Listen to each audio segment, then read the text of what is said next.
Good morning. Good morning. I live in the weirdest place in the world because, there can be the sun out and it's raining at the same time. And this is like a normal occurrence where I'm from. There's so much water here. It rains like 300 days out of the year or something. It's amazing. But it's wet.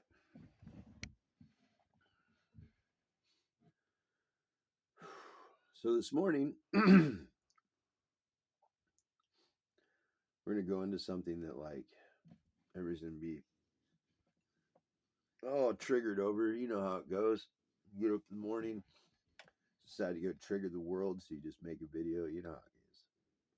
But it's something that was on my heart. I got this weird thing where I feel like if I just get up every morning and I smile and I attempt to help, that it'll get help. You know what I mean? Like, I'm not in charge of who gets to see these videos, where they go, none of that. It just need to help. And you're like, well, what are you going to help me with today? Well, this one's a real easy one. Being able to see, sight, and all the different levels that are sight and the different things that make up your sight. And it goes beyond just, oh, well, you look through your eyes and you see. And that's the layman terms for everybody to accept as truth and limit themselves as a human being. I've been listening to a lot of people speak on God. And you can almost tell where somebody's at and how they feel internally based on the words they use to describe what they believe God to be. This ain't going to be a video telling you you're wrong or this person's wrong or you're right and this religion's right. It's none of that. It's just you can literally see how somebody is on their journey based on what their spiritual beliefs are. You're like, what? Yeah, you can though. I'm going to show you how. It's real easy. If your understanding of God, and we're just going to start with God. There's a whole list. We're going to start with the big ones. I'll just chop at the base of the tree right now. Let's say you're a Buddhist. Hi, you thought I was going to say Christian. Let's say you're a Buddhist and you believe in, what is it, the 108 pathways of life and the 108 realities and a few other things. You're like, you haven't studied. Yes, I have. I'm not trying to offend. I don't want this message to become about attack. It's not about attack. It's about being able to see. And if I don't show you how to see, then you're always going to feel attacked. And I'm not saying that I'm going to show you how to see the way you're supposed to see. I'm just going to show you how I see, and I bet my weird reflections will help you see the way you're supposed to. So, Buddhism. The number of lives that you supposedly have and your options are finite, not infinite, finite. That everything exists in exactly this many calculable numbers that are quantifiable and understandable by human definition all the way down to the micro. And I know some Buddhists, and I don't think you can disagree with how I just expressed that. That is the solid foundation of belief on which your church stands. Call it a philosophy all you want. Buddha is revered as a deity. That's false idol making. You're not going to tell me different. It'd be like telling Jerry Garcia that he's a fucking prophet instead of somebody that made a bunch of beautiful music and then deifying Jerry Garcia when he was just another person that brought love to the world. You get it? So that's like Jesus and Buddha and all those people. I'm not even denying their existence, their philosophies, none of it. I just you limit yourselves based on your belief. It's the flea in the box thing. You guys ever heard of the flea in the box thing? So a flea can jump, I don't know, it's some ridiculous high number. I'm not sure what the number is because I don't think anybody's got the highest level of flea jump. I don't think it's been recorded, so we could tell you exactly the highest number that a flea could jump, right? However, if you take fleas and you put them in a box and they're only this high, they'll keep bouncing and hitting off the top of the box till eventually enough fleas have hit the head enough times, they go, no, we can't jump higher than that. So they start jumping right below the layer of the top of the box. They just keep doing it. That's their whole existence is this box. They can jump this high, this high. This is just science, all right? This was done. Google it. And they found on a non-multi-spectrum conscious creature that simply by leaving the lid on the box, they get to go in that high, and then you can take the lid off the box, and not a single flea will jump out. Just like you ever roasted crab in a pot? They'll crawl all over each other trying to get up out, and the other ones will drag it back down trying to get above it. It really happens. So, my view on the world is there's no lid. Let's just start there. This is very important. There's no lid. There's no lid. And even though somehow I was born in a time where like the box was still closed, I never ever believed that that was as high as I could jump. I figured I could go farther than that. And that belief that that wasn't the roof is what led me to different conclusions. So for me, I look at religions and they have a beginning and an end. And we can argue all we want, but there's scientific proof of civilizations before ours. It's not even, I don't even get into weirdness. I don't got to be weird about it. That's just how it is. Look at the pyramids. There's boreholes in the pyramids that require our highest tech of drilling, period. Okay? Let's talk about it. Like they did it scientifically with math and then just buried it because nobody really cared. It didn't matter to anyone at the time.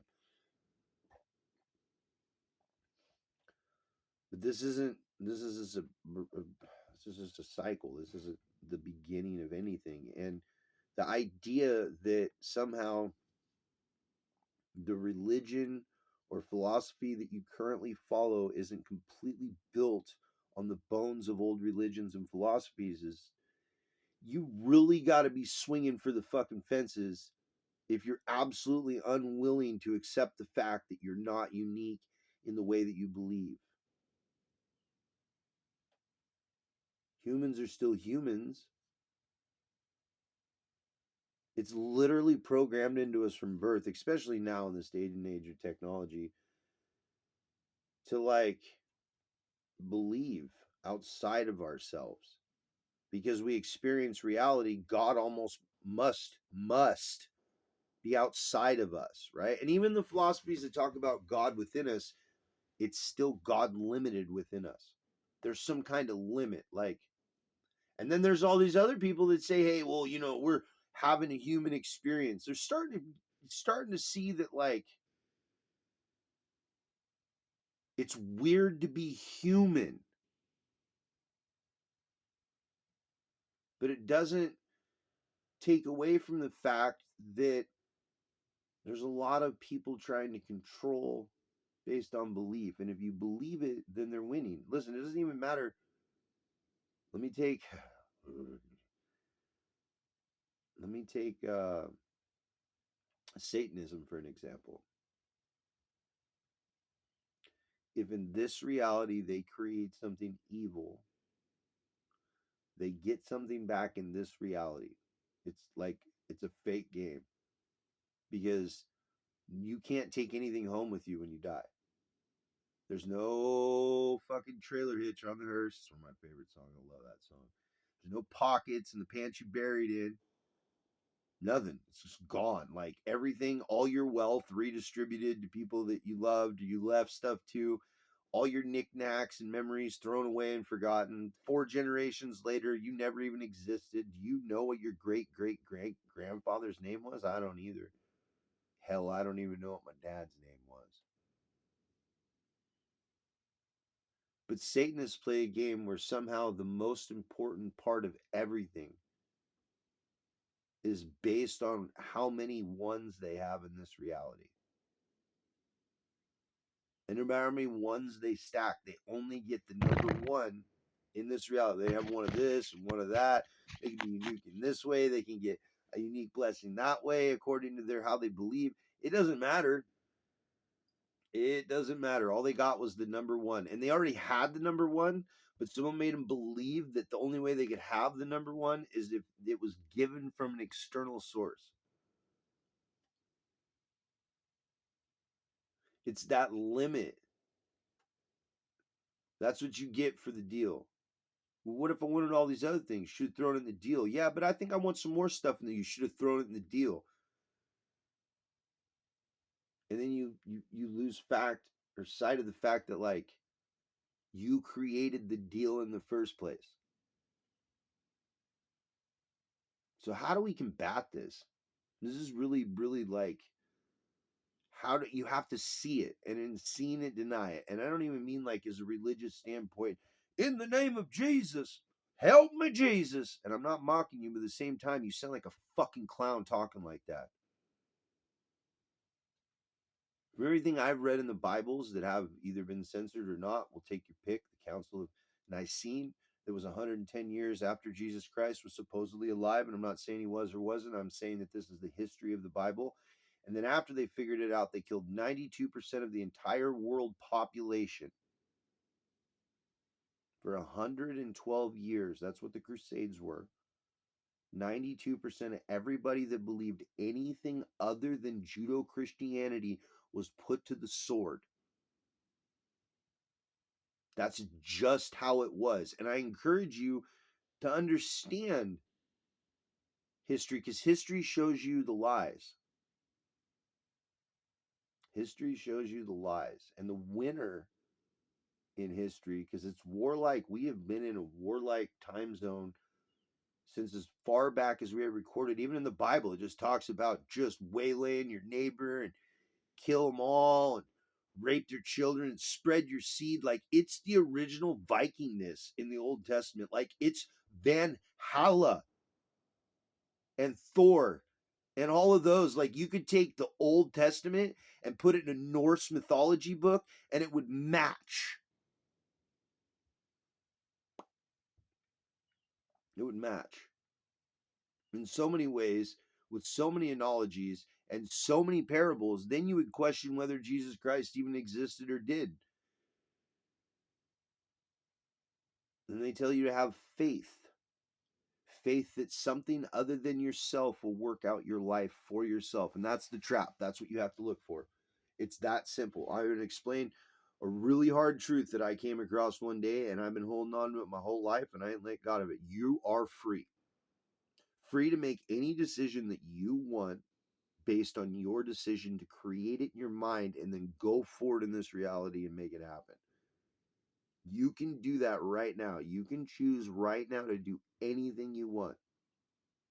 You say, I can't. Well, check this out. There's a flip side to it. You've already created everything that's in your life currently. Everything that's in your life, you put there, no external circumstance.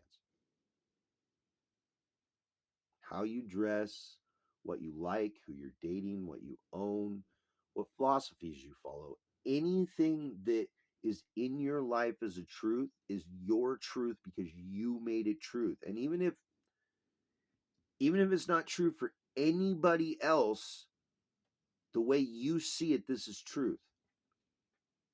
And by doing that, by creating your own reality,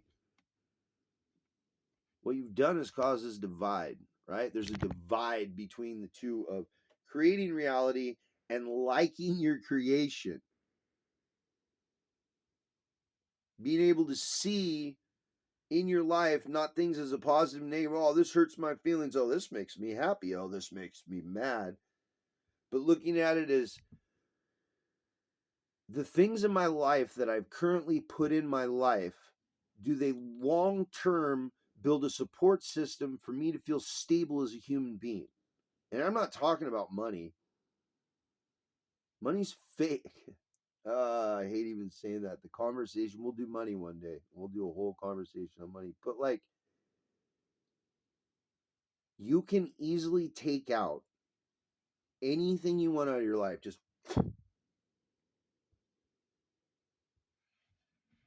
there's nothing that you can't, and most of it is a fear that stops you from doing so. And in doing so, by being afraid of losing something, you've now created a scenario where you're no longer in control of how and what you create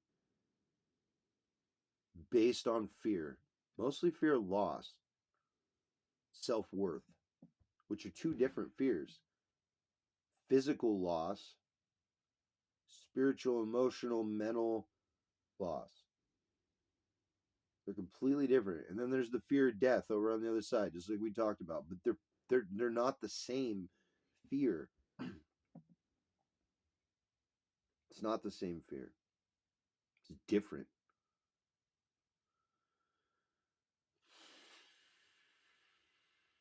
This idea of separation from self is the sight I want to give you. Everything in your life you put there, it's all under your control. No matter how many walls are built in the structure and the way that you do life,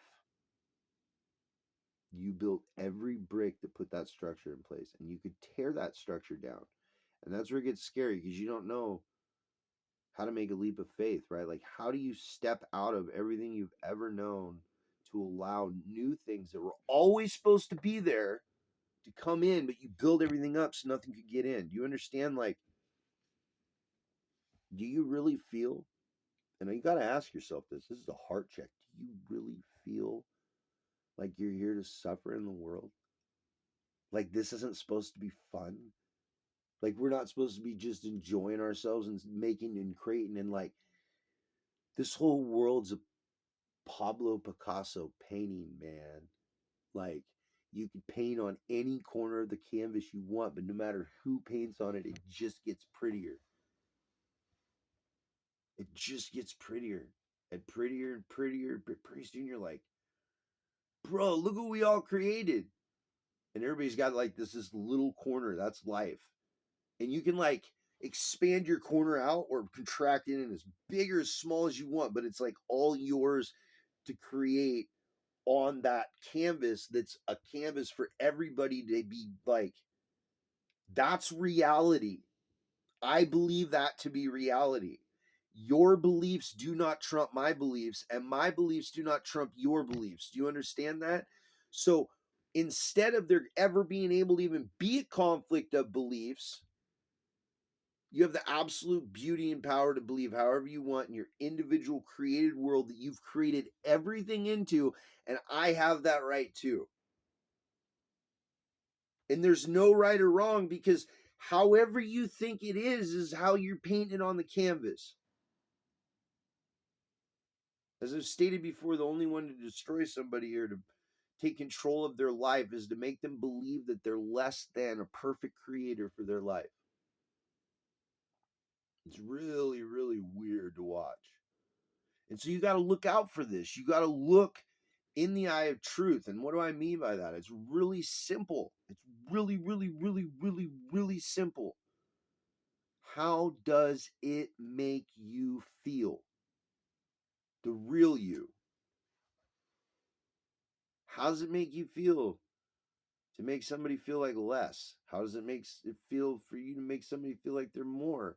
Like, how does it feel when someone talks down to you or screams at you or cusses at you or yells at you or makes you feel like you're just not good enough? How does that feel? And then you transfer that to, are you making other people feel this way that you know sucks? That's the gift of sight. Maybe the gift of empathy is understanding that you can't understand anybody else, but you know what fucking hurts. A lot of people, they made a game out of making the other people hurt or seeing how far they get your rhinoceros skin on. Man, you got to be tough out here. You got to this, you got to that. What you're really doing is choosing to participate in a negative cycle. If you're not the hype man for the people around you, if you're not like, man, good job, I'm so proud of you, like, how do you expect somebody else to do that in your life? If you don't hype other people up first, if you don't elevate them with the intent to like just see them succeed. Oh, I did such and such for so and so. Now they owe me, and I feel like I got a favor. No, you don't. You didn't give. What you did is you threw a fish hook out there and baited it in such time as when they hook, line, and sinkered it, you could reel it in and eat the fish.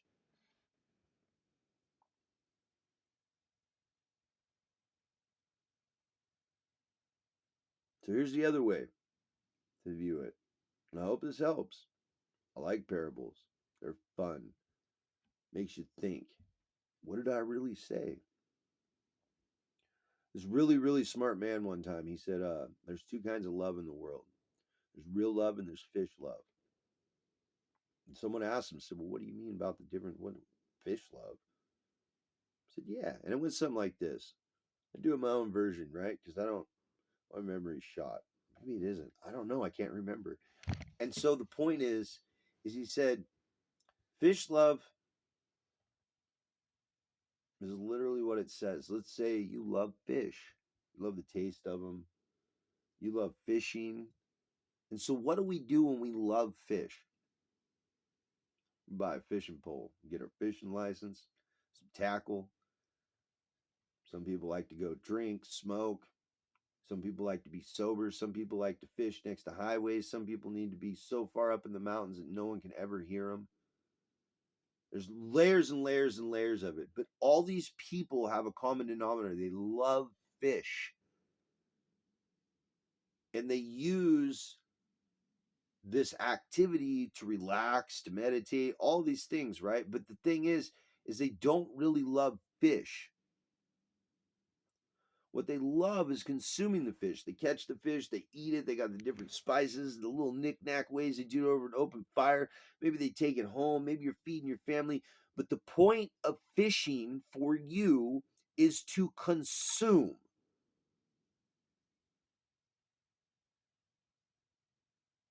There's a whole nother group of people that also love fish. What do? They drive their truck clear up in the mountains, and they take their chainsaw and they cut logs out of the river. And they go downriver where more people are, and they magnet fish, pull the metal out, and they throw hooks in, and they grab the tires, and they pull the tires out. And every time they catch a company trying to like spill shit into the water and affect they get right on them, take them to court. And then the consumption of the fish becomes sitting on the bank of the stream, watching that fish be perfectly a fish, doesn't even know you exist. And if it does, is a weird concept they don't understand. It's almost like God's love. And you love that fish so much. You did everything you could do to preserve the environment around the fish so the fish could be perfectly a fish as it was before you even thought to interact with it. And in that love of not consuming the fish because you love the fish, you see the difference between love and fake love and like consuming need and conservation. I found something I love. I want to preserve it in the way that it is because it's so perfect already.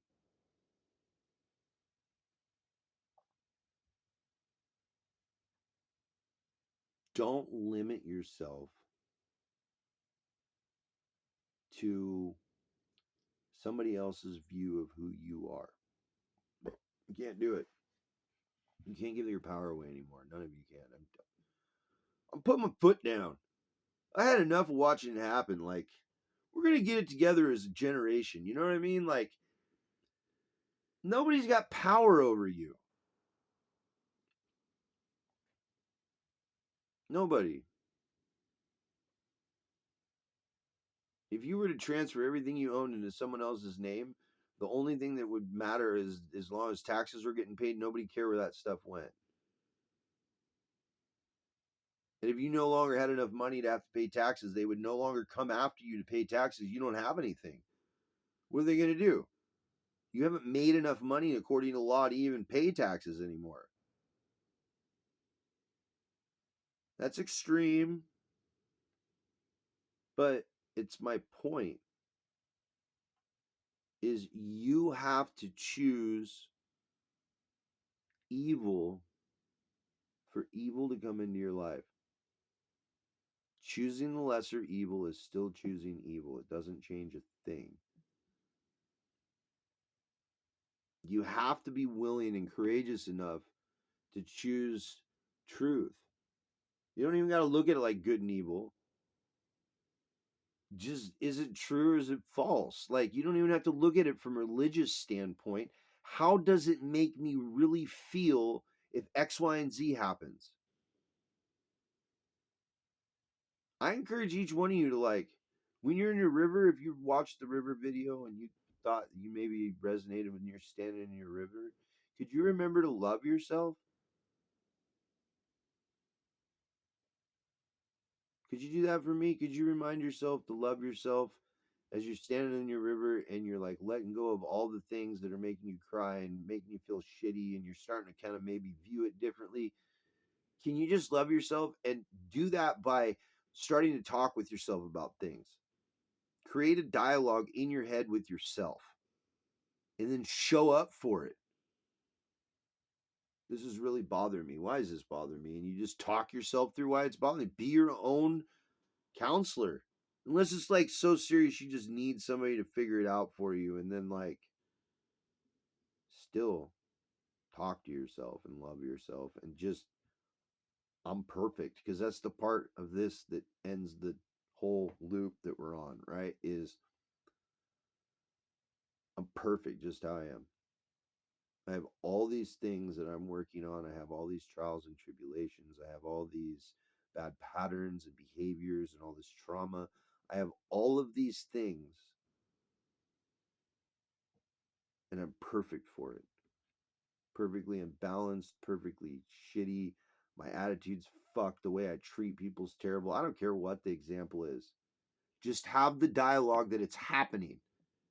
Take control of the fact that you're doing it. It doesn't even matter if you're doing it right now. It's not even the point of some, you got to be on this level for this to happen. And bullshit. Just show up and work on it. And since you live within your own mind, since you are having an experience in which every day you have to wake up and have the experience, show up for yourself.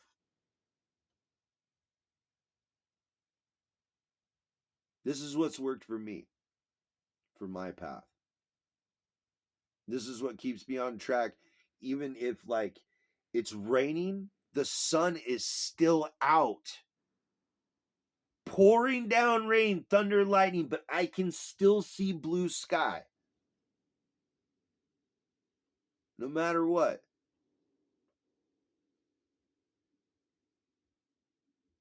And you know what'll happen as you do this and you go into your river and you start releasing things and doing your shadow work?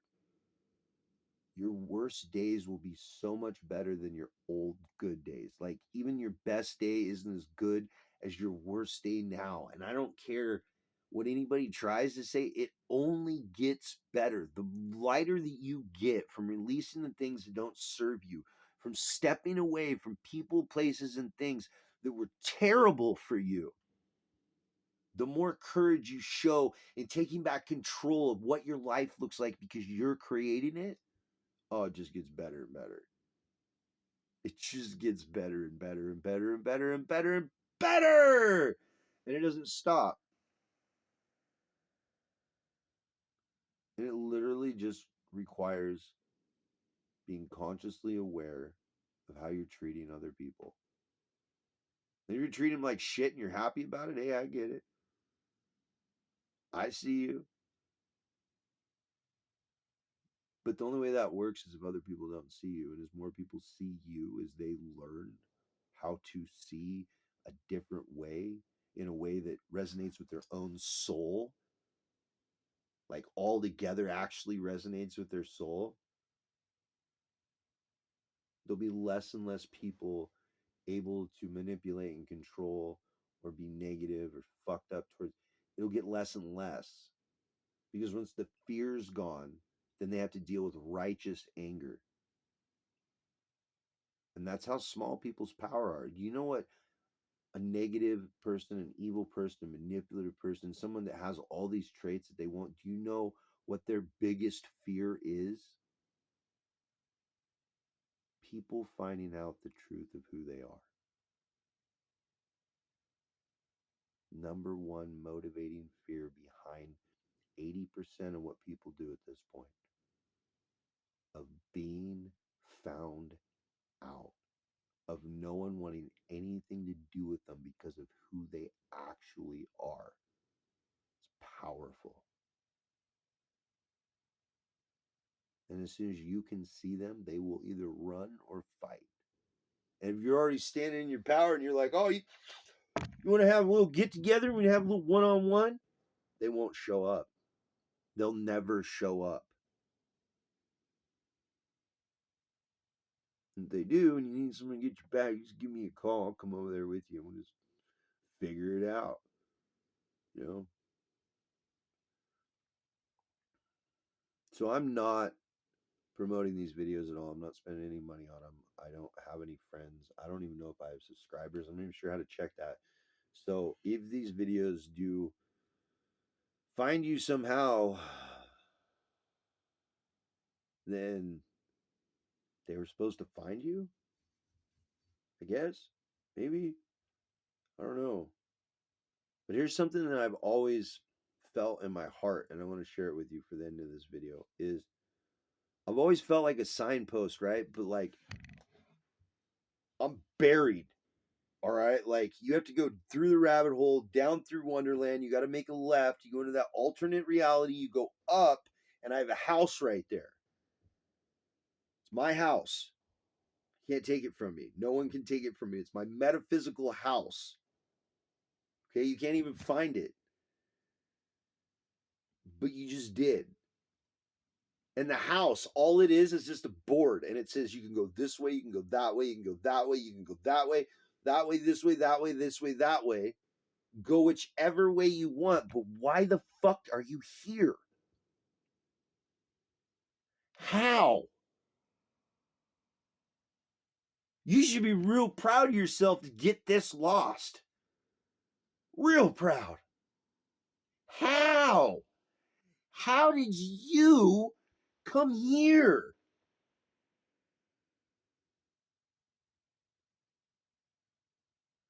That's the miracle.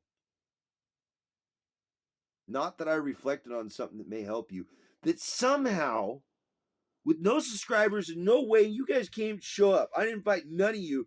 You're showing up. Like somebody like, I don't know. I got to build a moat. Build a moat and leave a note, like I'll just put a mailbox out and you can leave a note for me.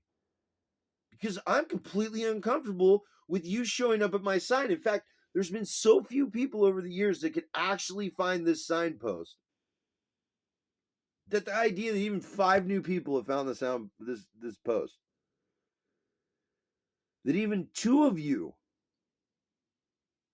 went through all the metaphysical layers it took to get here. And you got to be disappointed. It's just a signpost. It's a funny looking signpost, isn't it? It's still just a signpost. And it's still telling you you're lost. And you got to figure out which way you want to go. And you had to really fuck around and find out to get all the way over here. I think you're due to congratulate yourself. I do. I think that you should probably give yourself a hug. You made it.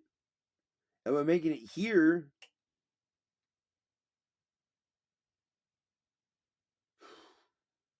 Let me give you a little secret. I've never been past the signpost either. And I have no fucking idea what's just past my house. So get brave. Which one of you is going first? I'll follow behind a little bit and keep moving the signposts a little farther out. You just do the trailblazing for me for a change. You figure it out. Because I have no goddamn idea how you got here.